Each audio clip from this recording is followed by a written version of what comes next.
The field goal block was what we call our crash.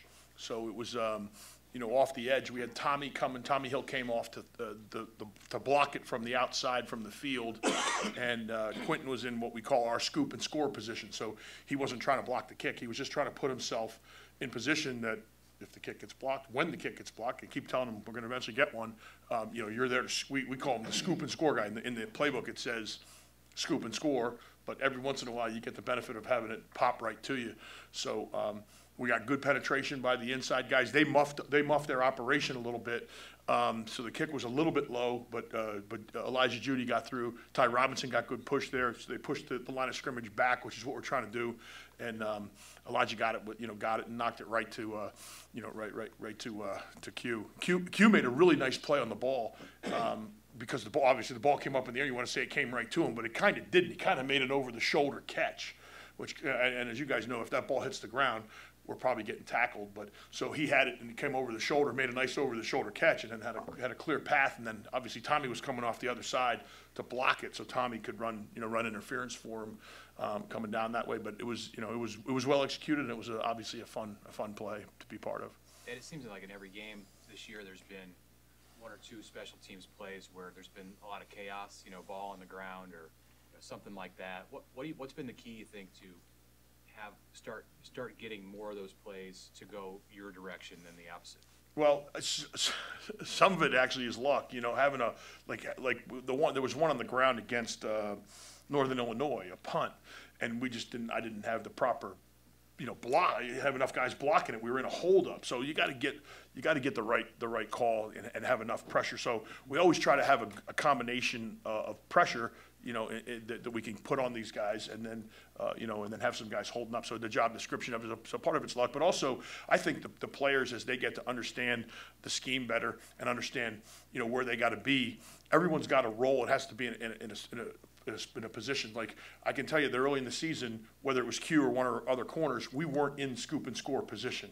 Like in that scoop and score position is literally in a square football position at the level of the holder, with bend in your waist. And if you watch him on the film, he's literally like this, in a perfect position. So we grow into making sure we have all the guys in the right position. And then the really key is when they start coaching each other to get in that position, then you're really making some strides where it's not just us coaching it and getting that done. But there's a little bit of luck involved. There's a lot of execution on special teams. There's 11 moving parts on any one play, and like a blocked field goal is a game of inches. And there's a lot of things like being on the punter when that ball hits the ground is important. Like we had the one bounce to us against Illinois when the kickoff hit the ground, and Grant was right there.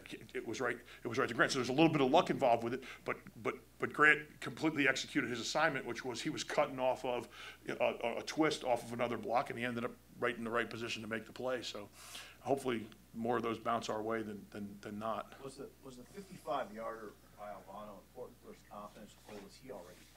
He's confident. I mean, the moment's not too big for him, and I think the one last week, Northwestern, the 47-yarder to come in and hit that one, I think led to the 55. So when Coach turns to me, we start off the day with a marker for like kind of where the success rate is on those kicks, and we put it there.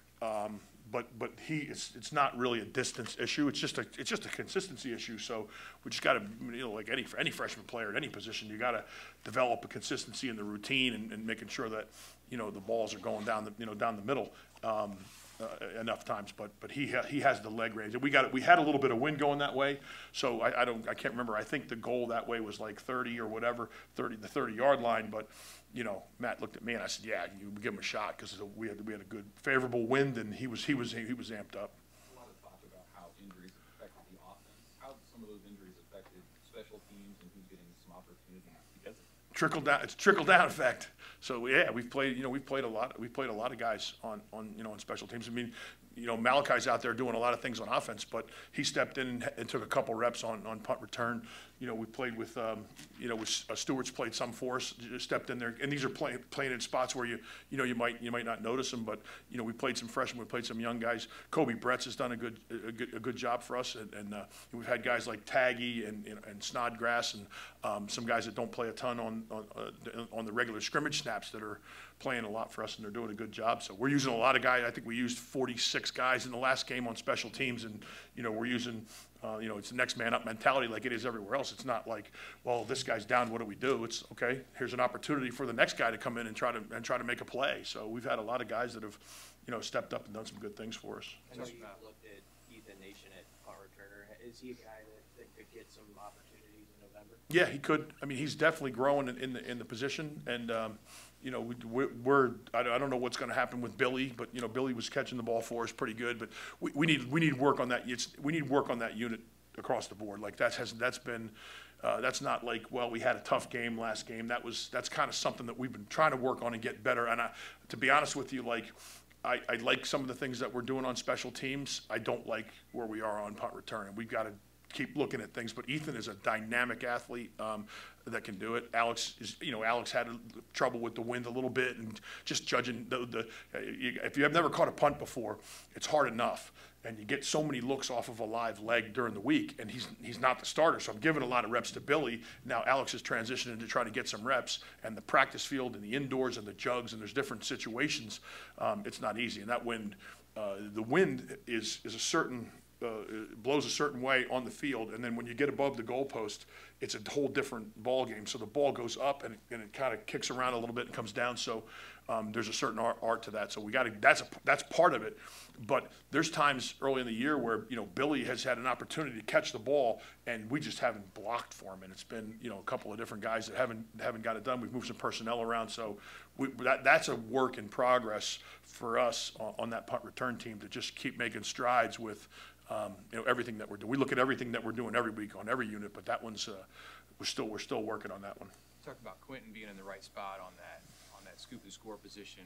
He was also in the right spot when Alex put one on the ground in punt return. I know it kind of squirted out to him, but is that something that, how do you coach being in position to help cover up for mistakes? He had the kickoff return to start the game where the ball was loose, and then also a punt return. So what can you do to coach your players so you have a better chance to recover those? Two completely different situations. So in the one where Quentin made a play on that ball, on that punt, that was a phenomenal heads-up play because we were in a poison situation. When I say poison situation, because he fair caught the ball, we're telling the guys to get away from him because a lot of times, you're going down there and Quentin's blocking for him, and we're yelling poison from the sideline so that he knows that it's a fair catch. So now he starts to veer away. He was actually veering away from the returner, but as he veered away, he kept his eyes on the returner, which a lot of guys won't do. And he did it just a veteran player. He came back around, he squared his eyes, and he saw the ball, and he just went. He was on it like a shot. It was just a really opportunistic, outstanding play by him. The other play is different. We have a saying, in terms of the piles with the kickoff. Snods knows he's got to do a better job holding on to that ball. Obviously, we can't put the ball on the ground, but the ball's on the ground and there's a pile. We're coming out. We're coming out of the pile with the ball. And Mackay came out of the pile. He had the ball, so we actually got the ball back, but they had it for long enough, I guess, off the review where they deemed that the ball was down, and it didn't happen on that one. But we're coaching that one when the ball's in the pile there, that we're doing creatively finding ways to come out of the pile with the ball. We've had a lot of positive game-changing plays on special teams, especially the last couple of weeks, even going to Minnesota, the fake field goal against Northern Illinois. Is that a prototypical thing for units that you've coached in the past to have just so many positive plays that really just flip games? I'm looking more at the other ones. So I'm looking at the ones I'm trying to fix the ones that are negative. So I don't spend a lot of time thinking about it that way. I just try to put the team and the kids, the players, in the best position to try to get the ball back. And that's the one. And if we don't get the ball back and we give up one on the kickoff return, it was like a trade for me. Like, that's how I felt after the game. I'm like, great, we got one, but we gave one away. That's not the world that we want to live in on the special teams. We want to make the plays that are going to change the game without making the ones that hurt us. So I'm looking more at those. But yeah, I mean, we're not trying to return a punt for a touchdown, by design, or block a punt. But we just have a series of jobs that you have to do in order to get the ball secured and get it going in the right direction. Our first goal returning a punt is to catch the ball and get a first down. That's 10 yards. If we can do that, that's a win. We haven't done that all year. We haven't done it once. So that's not good. So that's what I'm looking at that to work on it. I'm not spending a lot of time saying, hey, we scored a touchdown, but it is from the kid standpoint, it's awesome when the work that they put in leads to a play like that. And you can look at that play and be like, guys, this is what happens when you get into scoop and score position, when you penetrate the line of scrimmage, when you get your hands up in the proper fashion. It's really good technique, and we've been working on it. And here's the thing about, when you block kicks, you got to go 100 miles an hour, like 50 times just to block one kick. So now, once you get it, there's the belief that you can get it every time. So in my history, blocks are kind of contagious because there's a little bit of a belief there. And our kids play really hard, but there's something about it once you start blocking it. And the other thing, hopefully, on the punt side of it is once you start blocking punts, that opens up opportunities to return. So this is a long race. There's a long way to go, and every week is a different challenge. But we're celebrating the big plays, but we got to fix some things that are broken on our units as well. Has Buschini done anything this year to get more consistent? Like, have you seen more consistency from him as the season's gone on? Yeah, he's been great. Like if you look at him after the Colorado game, in the punts where he's placed the ball and his hang times, and he has had one punt with the wind where I said, let it rip, and it was that 59-yarder. The other day, he's like, coach, but it's on he knew it. He was like, coach, I'm going to pooch this ball because I don't want to hit it in the end zone. I said, you've been pooching enough balls now. Let this one rip and let's see where it goes. And the thing went 60 yards. The thing was that would have been a 75-yard punt if the ball was back any further. And it was about a 4.8 hang time. So I've limited him, but it's the situations that have limited him to, where his number, I'm not a numbers guy when it comes to the punt. If you got a punter that's out there and he's putting the ball, in the spot that you needed to put, and you're making hits like Mondo made, where the ball's caught and we're hitting him right away, you got some operational things that are working. That punt was placed perfectly. It was into probably a 15-mile-an-hour wind, and it went 44 yards with a 4.4 hang time, and gave Mondo enough time to go down there, get released, and make that play for a net gain of 0. So those are the things that we're really focusing on.